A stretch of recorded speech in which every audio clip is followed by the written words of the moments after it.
ಇನ್ನೆರಡು ದಿನಗಳಲ್ಲಿ RSS ಚಟುವಟಿಕೆಗಳಿಗೆ ಬೀಳುತ್ತಾ ಕಡಿವಾಣ. ಹೌದಾ? ಇಷ್ಟು ಫುಲ್ ಆಕ್ಟಿವ್ ಆಗಿದ್ದಾರಾ?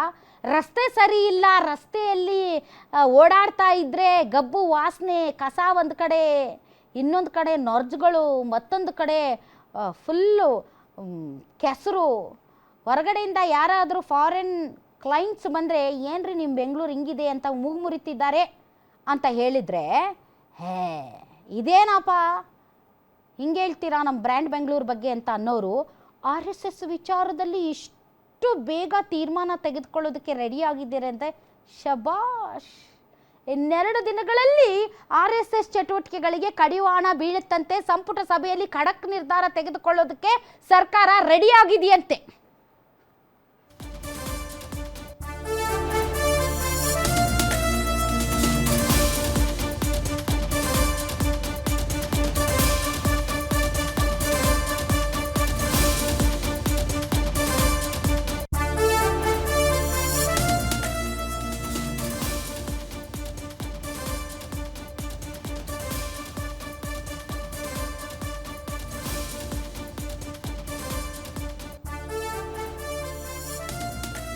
ಸಂಪುಟ ಸಭೆಯಲ್ಲಿ ಖಡಕ್ ನಿರ್ಧಾರ ತೆಗೆದುಕೊಳ್ಳುತ್ತಾ ಸರ್ಕಾರ. ಗುರುವಾರ ಸಚಿವ ಸಂಪುಟ ಸಭೆ ಕರೆದಿದ್ದಾರೆ ಮುಖ್ಯಮಂತ್ರಿ ಸಿದ್ದರಾಮಯ್ಯನವರು. ಸಂಪುಟ ಸಭೆಯಲ್ಲಿ RSS ಚಟುವಟಿಕೆಗೆ ಬ್ರೇಕ್ ಹಾಕುವ ಬಗ್ಗೆ ಚರ್ಚೆ ನಡೆಯುತ್ತಾ? ತಮಿಳುನಾಡು ಮಾದರಿಯಲ್ಲೇ ಸಂಪುಟ ಸಭೆಯಲ್ಲಿ ಚರ್ಚೆ ಮಾಡಿ ಶಾಲೆ, ಕಾಲೇಜು ಮೈದಾನದಲ್ಲಿ ಅವಕಾಶ ಕೊಡದಿರಲು, ಅಂದರೆ ಇವರು ಪಥಸಂಚಲನ ಮತ್ತು ಡೇ ಟು ಡೇ ಬೇಸಿಸ್ ಅಲ್ಲಿ ಕ್ಲಾಸಸ್ ಇವೆಲ್ಲ ಏನು ತಗೊಳ್ತಾರೆ ಅಂಥದಕ್ಕೆ ಅವಕಾಶ ಕೊಡದೇ ಇರೋದಕ್ಕೆ ತೀರ್ಮಾನ ತೆಗೆದುಕೊಳ್ಳುವಂತಹ ಸಾಧ್ಯತೆ ಇದೆ. ಇನ್ನು ಖಾಸಗಿ ಸ್ಥಳದಲ್ಲೂ ಕೂಡ ಶಾಖೆ ನಡೆಸೋದಕ್ಕೆ ಪೊಲೀಸರ ಪೂರ್ವಾನುಮತಿ ಕಡ್ಡಾಯ. ಇದರ ಬಗ್ಗೆ ಕ್ಯಾಬಿನೆಟ್ನಲ್ಲಿ ಚರ್ಚೆ ನಡೆಸುವಂತಹ ಸಾಧ್ಯತೆ ಇದೆ ಅನ್ನುವಂತಹ ಸುದ್ದಿ ಬರ್ತಾ ಇದೆ. ಬೆಂಗಳೂರಿನಲ್ಲಿರುವಂತಹ ಜ್ವಲಂತ ಸಮಸ್ಯೆಗಳ ಬಗ್ಗೆ, ಅದು ರೋಡ್ ಆಗಿರ್ಬೋದು, ಕಸ ಆಗಿರ್ಬೋದು, ಮತ್ತೊಂದಾಗಿರ್ಬೋದು, ಅದರ ಬಗ್ಗೆ ಚರ್ಚೆ ಮಾಡಿ ಅದರ ಬಗ್ಗೆ ಒಂದು ಸೊಲ್ಯೂಷನ್ ಕಂಡುಹಿಡೀರಿ ಅಂದರೆ ತತ್ವ ಸಿದ್ಧಾಂತಗಳ ವೈರುಧ್ಯಕ್ಕೋಸ್ಕರ RSS ಬ್ಯಾನ್ ಮತ್ತು RSS ಚಟುವಟಿಕೆಗಳ ಬಗ್ಗೆ ಇಷ್ಟು ಶೀಘ್ರದಲ್ಲಿ ತಾವು ತೀರ್ಮಾನ ತೆಗೆದುಕೊಳ್ಳೋದಕ್ಕೆ ರೆಡಿ ಆಗಿದ್ದೀರಿ ಅಂತಂದರೆ ಮೆಚ್ಚಬೇಕು ನಿಮ್ಮನ್ನು. ಓಕೆ, ಈ ಬಗ್ಗೆ ಹೆಚ್ಚಿನ ಡೀಟೇಲ್ಸ್ ಕೊಡ್ತಾರೆ ನಮ್ಮ political bureau chief Maruti Pavagada. Yes Maruti, ಭಾಳ ಫಾಸ್ಟ್ ಇದೆ. ತತ್ವ ಸಿದ್ಧಾಂತಗಳ ವೈರುಧ್ಯಕ್ಕೆ ಅನುಗುಣವಾಗಿ ಸರ್ಕಾರ ನಡೆಸುತ್ತಿದೆ. ಈ ಸರ್ಕಾರ ತೆಗೆದುಕೊಳ್ಳಬಹುದಾದಂತಹ ಇಂತಹ ತೀರ್ಮಾನಗಳು ಇಷ್ಟು ಬೇಗ ಆಗುತ್ತೆ ಅಂತಂದರೆ ಭಾಳ ಭಾಳ ಒಂಥರ ನಂಬೋದಕ್ಕೆ ಕಷ್ಟ ಆಗ್ತಾ ಇದೆ ಅಪ್ಪ. ಮೊದಲನೇದಾಗಿ RSS ಅನ್ನ ಬ್ಯಾನ್ ಮಾಡೋದಕ್ಕೆ ಆಗೋದಿಲ್ಲ ಅನ್ನುವಂಥದ್ದು ರಾಜ್ಯ ಸರ್ಕಾರಕ್ಕೂ ಕೂಡ ಗೊತ್ತಿದೆ. ಯಾಕಂತ ಹೇಳಿದ್ರೆ ರಾಜ್ಯ ಸರ್ಕಾರದಲ್ಲಿರುವಂತಹ ಮಾಹಿತಿಯ ಪ್ರಕಾರ ಅಧಿಕೃತವಾಗಿ ನೋಂದಣಿ ಆಗದೆ ಇರುವಂತಹ ಸಂಘಟನೆ ಆಗಿರೋದ್ರಿಂದ ಇದನ್ನ ಬ್ಯಾನ್ ಮಾಡೋದಕ್ಕಂತೂ ಆಗೋದಿಲ್ಲ. ಜೊತೆಗೆ ಯಾವ ರೀತಿಯಾಗಿ ನಿಯಂತ್ರಣಗಳನ್ನ ಹಾಕಬಹುದು ಅನ್ನುವಂತ ಒಂದು ಲೆಕ್ಕಾಚಾರ ರಾಜ್ಯ ಸರ್ಕಾರದ ಮಟ್ಟದಲ್ಲಿ ಆಗ್ತಾ ಇರುವಂತದ್ದು. ಅದರಲ್ಲೂ ಇರುವಂತಹ 34 ಸಚಿವರುಗಳ ಪೈಕಿ ಬಹಳಷ್ಟು ಆಸಕ್ತಿ ವಹಿಸಿರುವಂತದ್ದು ಪಂಚಾಯತ್ ರಾಜ್ ಅಭಿವೃದ್ಧಿ ಸಚಿವರಾದಂತಹ ಪ್ರಿಯಾಂಕ ಖರ್ಗೆ. ಅದಕ್ಕೆ ಸಾಥ್ ಕೊಡ್ತಾ ಇರುವಂತದ್ದು ಮುಖ್ಯಮಂತ್ರಿ ಸಿದ್ದರಾಮಯ್ಯ. ಇಬ್ಬರು ಕೂಡ ಈಗಾಗಲೇ ಮುಖ್ಯ ಕಾರ್ಯದರ್ಶಿ ಅವರಿಗೆ ಇದರ ಬಗ್ಗೆ ಸಂಪೂರ್ಣವಾದಂತಹ ಒಂದು ಮಾಹಿತಿಯನ್ನು ಕೊಟ್ಟಿದ್ದಾರೆ. ಮುಖ್ಯಮಂತ್ರಿ ಸಿದ್ದರಾಮಯ್ಯ ಅವರು ಶರ ಕೂಡ ಬರೆದು ಕೊಟ್ಟಿದ್ದಾರೆ ಅಗತ್ಯ ಕ್ರಮಗಳನ್ನ ಕೈಗೊಳ್ಳಬೇಕು ಅಂತ. ಆದ್ರೆ ಸರ್ಕಾರದ ಮುಖ್ಯ ಕಾರ್ಯದರ್ಶಿ ಸಂಪುಟ ಸಭೆಯಲ್ಲಿ ಈ ವಿಚಾರವನ್ನ ಚರ್ಚೆ ಮಾಡಿ ತದಬಳಿಕ ನಿರ್ಧಾರ ಮಾಡಿ ಅನ್ನುವಂತಹ ಒಂದು ಸಲಹೆಯನ್ನ ಕೊಟ್ಟಿದ್ದಾರೆ ಅನ್ನುವಂತಹ ಒಂದು ಮಾಹಿತಿ ಗ್ಯಾರಂಟಿ ನ್ಯೂಸ್ಗೆ ಸಿಕ್ಕಿರುವಂತದ್ದು.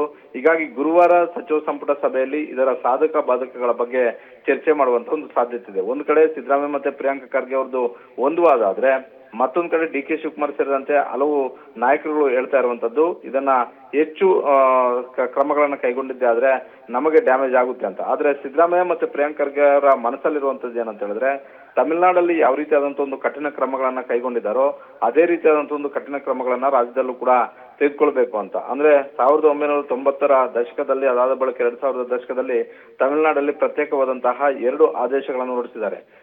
ಒಂದು ವೇಳೆ ನೀವು ಶಾಖೆಗಳನ್ನ ಮಾಡೋದಾದ್ರೆ ಸರ್ಕಾರಿ ಶಾಲಾ ಕಾಲೇಜು ಮೈದಾನಗಳನ್ನ ಬಳಸ್ಕೊಳ್ಬಾರ್ದು ಅನ್ನುವಂಥದ್ದು. ಮಾರುತಿ, ಈ ಮಧ್ಯೆ ಬೇಲೂರು ಗೋಪಾಲಕೃಷ್ಣ ಅವರು ಏನೋ ಒಂದ್ ಸ್ವಲ್ಪ ಅಪಸ್ವರ ಎತ್ತಿದ್ದಾರೆ ಈ ವಿಚಾರಕ್ಕೆ ಅಂತ ಕೇಳಲ್ಪಟ್ಟೆ, ನಿಜನಾ? ಬೇಲೂರು ಗೋಪಾಲಕೃಷ್ಣ ಅಷ್ಟೇ ಅಲ್ಲ, ಒಂದಷ್ಟು ಕಾಂಗ್ರೆಸ್ ಶಾಸಕರು RSS ಧೋರಣೆ, RSS ವಿಚಾರಗಳ ಬಗ್ಗೆ ಖಡಕ್ ಆಗಿ ಅವರ ಸಿದ್ಧಾಂತಗಳನ್ನ ಒಪ್ಕೊಳ್ಳದೆ ಇದ್ರೂ ಕೂಡ ಕೆಲವೊಂದಷ್ಟು ವಿಚಾರಗಳಲ್ಲಿ ತೀರಾ ನಾವು RSS ಅನ್ನ ವಿರೋಧ ಮಾಡೋದಕ್ಕೆ ಆಗೋದಿಲ್ಲ ಅಂತ. ಯಾಕಂತ ಹೇಳಿದ್ರೆ ಪ್ರತಿ ಊರಿನಲ್ಲೂ ಕೂಡ ಈಗ ಶಾಖೆಗಳಿದಾವೆ. ಅದೇ ರೀತಿ RSS ಅಂದ್ಕೊಂಡ್ರೆ ಬಿಜೆಪಿಯನ್ನ ಅಧಿಕಾರಕ್ಕೂ ಕೂಡ ತಂದಿದೆ.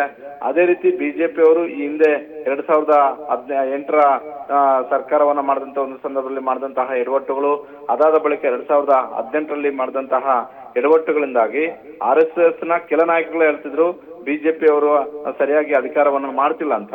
ಇಂಥ ಸಂದರ್ಭದಲ್ಲಿ ಸೈಲೆಂಟ್ ವೋಟರ್ಸ್ ಏನಿರ್ತಾರೆ ಅವರು ನಮ್ಮ ಮೇಲೆ ಪ್ರಭಾವ ಬೀಳ್ತಾರೆ. ಹೀಗಾಗಿ RSS ಮೇಲೆ ಖಂಡತುಂಡವಾಗಿ ನಾವು ಕ್ರಮಗಳನ್ನ ತೆಗೆದುಕೊಂಡಿದ್ದಾದ್ರೆ ನಮಗೆ ಮುಂದಿನ ದಿನಗಳಲ್ಲಿ ರಾಜಕೀಯವಾಗಿ ಬಹಳಷ್ಟು ಸಮಸ್ಯೆಗಳು ಆಗ್ತವೆ ಅನ್ನುವಂತ ಒಂದು ಚರ್ಚೆ ಕಾಂಗ್ರೆಸ್ ವಲಯದಲ್ಲೇ ಆರಂಭ ಆಗಿದೆ. ಅದರಲ್ಲೂ ಬಿಜೆಪಿ ಮತ್ತೆ ಕಾಂಗ್ರೆಸ್ ಅಲ್ಲಿ ಇದ್ರ ಬಗ್ಗೆ RSS ಬಗ್ಗೆ ಒಂದು ರೀತಿಯಾದಂತ ಒಂದು ಧೋರಣೆ ಇದ್ರೆ, ಜನಸಾಮಾನ್ಯರಲ್ಲಿ ಏನಂತ ಹೇಳಿದ್ರೆ ಇದನ್ನ ಹಿಂದುತ್ವ ಉಳಿಸುವಂತಹ ಒಂದು ಸಂಘಟನೆ ಅನ್ನುವಂತ ಒಂದು ರೀತಿಯಲ್ಲಿ ಆ ಕಾನ್ಸೆಪ್ಟ್ ಅನ್ನ ಇಟ್ಕೊಂಡು ಹೋಗ್ತಾ ಇರೋದ್ರಿಂದ ಇದರ ನೇರ ಎಫೆಕ್ಟ್ ನಮಗಾಗುತ್ತೆ ಅನ್ನುವಂತ ಒಂದು ಆತಂಕ ಹಲವು ಶಾಸಕರಲ್ಲಿ ಮತ್ತೆ ಮುಖಂಡರಲ್ಲಿ ಇರುವಂತದ್ದು. ಹೀಗಾಗಿ ಸಹಜವಾಗಿ ಕಾಂಗ್ರೆಸ್ ಪಕ್ಷದಲ್ಲಿ ಈ RSS ವಿಚಾರಕ್ಕೆ ಸಂಬಂಧಪಟ್ಟಂತೆ ಎರಡು ಧೋರಣೆಗಳಿದಾವೆ. Thank you very much Maruti, ನಿಮ್ಮ ಈ ಎಲ್ಲ ಮಾಹಿತಿಗಾಗಿ.